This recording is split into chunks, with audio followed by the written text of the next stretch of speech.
Hey folks, Big Deano here again. This time taking a look at the new Rogue One version of the Stormtrooper. Or as I'm calling him, Stormtrooper 2.0. Because this is the second Stormtrooper that Tamashii have actually made. The first one, no one in their right mind would probably buy at this point. Because that one looks like crap and this one actually looks really good. So yeah, let's move him out the way real quick and we'll take a look at the box, which is a larger than normal box for the Star Wars line, but still got the Rogue One stuff there. Star Wars, Rogue One, Stormtrooper, stuff in the bottom that we can't read, the blurb and a picture, another pictures on the back, and yeah, they're really touting the fact that he can change poses really easy. And yeah, just your standard Star Wars box apart from the width. So yeah, let's get into the accessories for this guy, shall we? First things first, you've got his, let's see, because I did actually find the proper zoom button, which means you won't hear near as much noise. We have his E11 blaster. See, I know the name of this one. Quite good. It's all black, so, but at least they cut out the hole for the trigger. Yeah, still don't get why Tamashii did that. You get two more weapons. One being his DL11 heavy blaster rifle. Yes, I was actually sad enough to look up all the names to remind myself from Star Wars Battlefront before starting the video. And yeah, so looks really cool. I just realised, did I call that the DL11? I'm actually confused myself now. I think the DL11's Han Solo's pistol, isn't it? Never mind. So, it is really nice. There's some hints of gunmetal in there. Mostly black though. Some nice details. There's this weird sort of peg protruding from it, but that is actually part of the weapon in the actual universe. So yeah, as you can see, there is a tripod for it, or I should call it a bipod. There's only two legs in it, sorry. It can fold up, but as you've seen, if you want, you can take it off altogether, which is very handy, very nice touch. And we have this, which is the DL21, I believe. Yeah, I've completely lost my train of thought, I'll be honest. I had all of these names memorised before I started. But yeah, I am a really big Star Wars fan, just so everyone knows. I just don't go into depth that much about the weapons. I'm more about the actual characters. So yeah, as you can see, they all fit in his hand really nicely, really easily. And yeah, there we go. That one he has a little bit of trouble because it has to go on his shoulder, but still really easy and really cool accessories. In terms of hands, he has 3 sets of them. He comes with a pair of gun barrel holding hands, a pair of fist hands, and Tamashii's signature, we can't be bothered supplying a pointing hand and a trigger hand, so here's one that does both. So yeah, you get a pair of those as well. And that's all the accessories you get, though they haven't been stingy at all, giving us as many blasters as they did. So yeah. In terms of this guy himself, why am I putting that back in his hand? We're about to do articulation, Dean. So yeah. The head itself can look down an okay amount. Let's just bring that out a little so we can actually see what we're doing. That's good. Yeah, the head goes down a little bit, up a little bit, can swivel all around. You can actually pop it off dead easy, it's just a ball peg for once. I'm not actually sure, it kind of looks as if it's popped itself out of position or something, but I'll fix that another time. The shoulders are really good. The pads are really thick, so they hide the articulation well. Can go up that much. Again, same sort of deal with this as it was with the Death Trooper.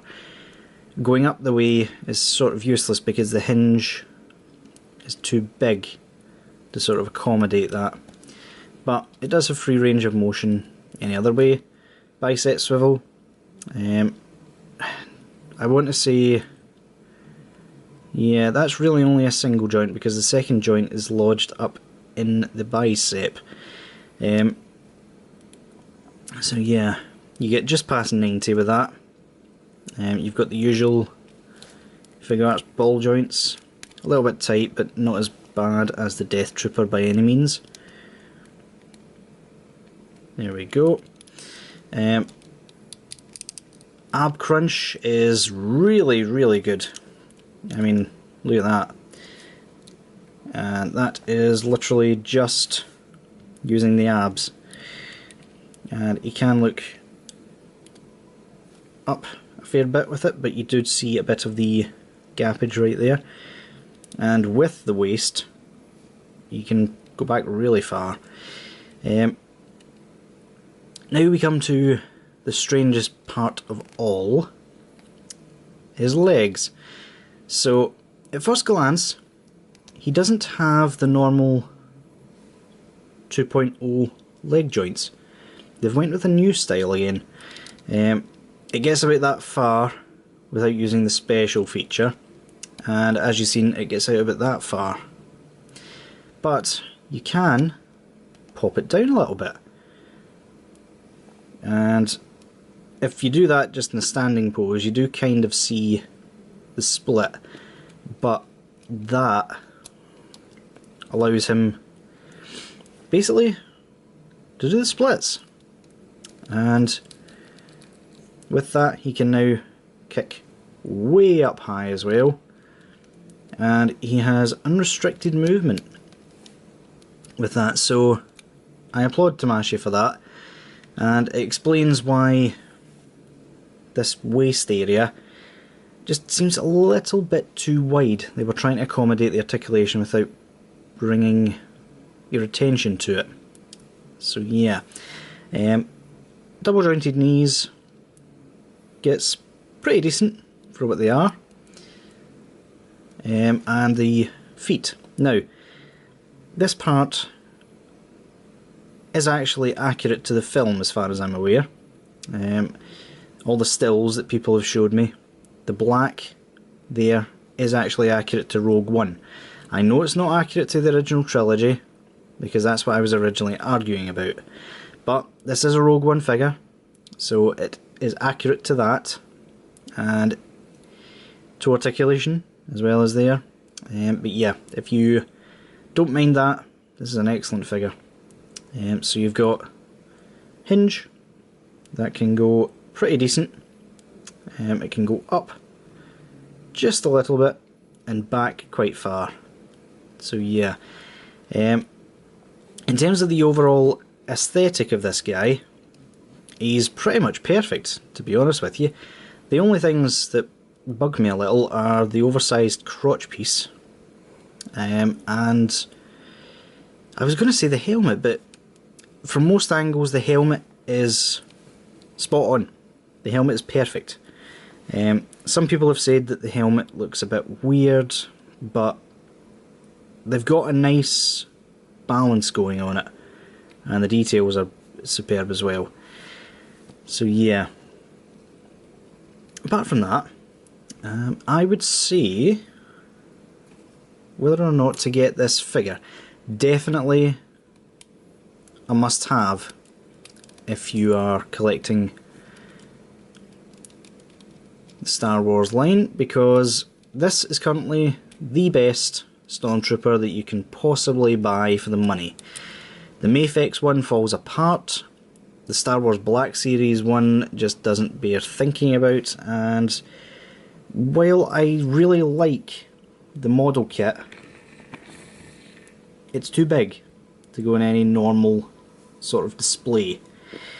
So yeah guys, definitely recommended. Oh, and before I go, he says almost knocking his entire display over, a few people have noted this. Pop off the head, and let's zoom in, shall we?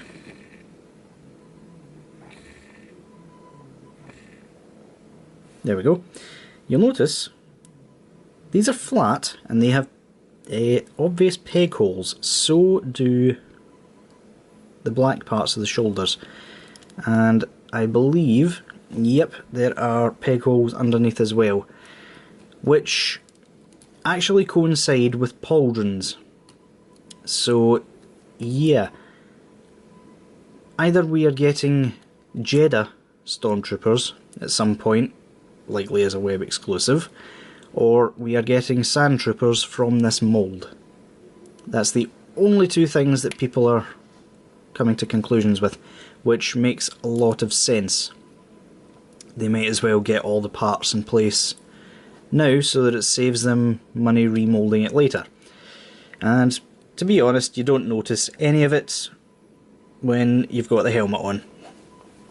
And I've just realised I've been talking all that time with you facing his chest. So yeah. Definitely a must-have figure to get.